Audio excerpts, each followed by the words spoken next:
Bapak-bapak dan ibu hadirin dan hadirat sekalian, salah satu nama Al-Quran itu adalah Az-Zikru.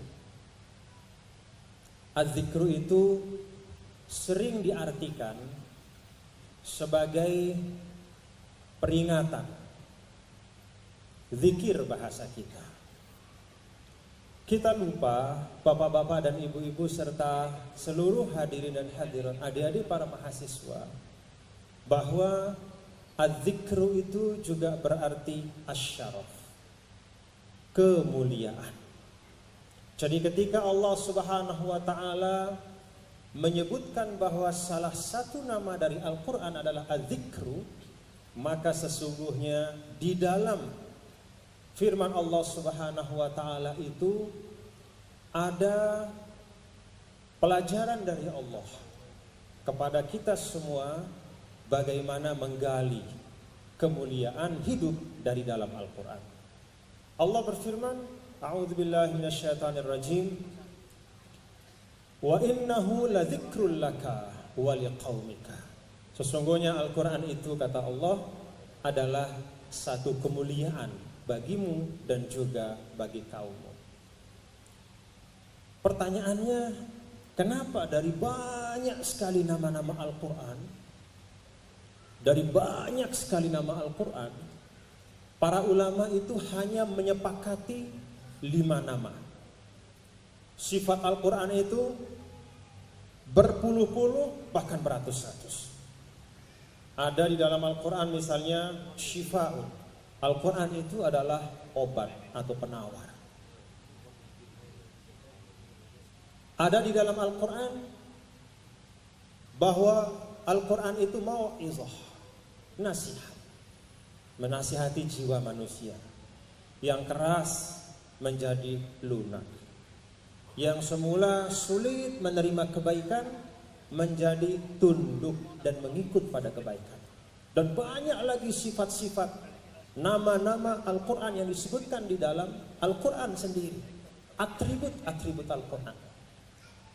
Nah, kenapa dari sekian banyak sifat-sifat Al-Quran yang disebutkan di dalam Al-Quran sendiri oleh Allah, para ulama hanya menyepakati 5 sebagai nama. Satu di antara 5 itu adalah az-zikr.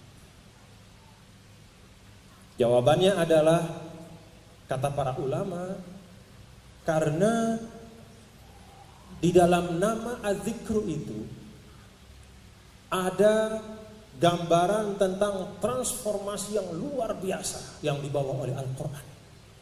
Bagaimana masyarakat yang sebelumnya tidak pernah dikenal di dalam catatan-catatan sejarah, tidak pernah menghasilkan sesuatu yang bermakna besar bagi kemanusiaan. Dulu dikisahkan kalau sebelum datang Rasul, anak-anak Arab yang kecil-kecil, kalau ditanya apa cita-citamu nak oleh orang tuanya, maka cita-cita mereka yang paling tinggi anak-anak Arab pada waktu itu adalah menjadi seorang ahli syair yang karya puisinya itu bisa digantung di atas Ka'bah, di dinding Ka'bah. Itu cita-cita paling tinggi.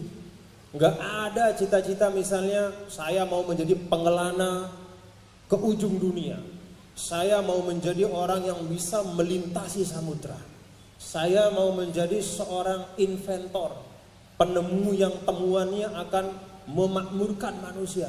Tidak ada. Cita-cita tertinggi dari anak-anak Arab pada waktu itu adalah bisa menjadi seorang sastrawan yang puisinya digantungkan di dinding Ka'bah.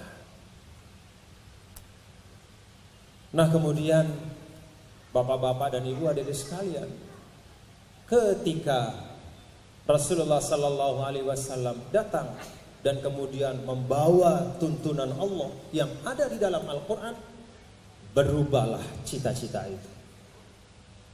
Perubahan itulah yang disebutkan di dalam wa innahu ladzikrul laka, bahwa Al-Quran itu memang menghadirkan kemuliaan. Karena kemudian peradaban itu berubah, bertransformasi dari sesuatu yang tidak ada catatannya di dalam sejarah menjadi peradaban yang menjadi inspirasi jauh berabad-abad kemudian. Bahkan pun ketika ada masa peradaban Islam itu tengah surut, tetap saja ada inspirasi-inspirasi besar dari peradaban Islam bagi umat manusia. Kenapa itu bisa terjadi? Wa innahu ladzikrul laka wa liqaumika. Al-Qur'an itu memang membawa kemuliaan. Bapak, Ibu dan adik-adik sekalian,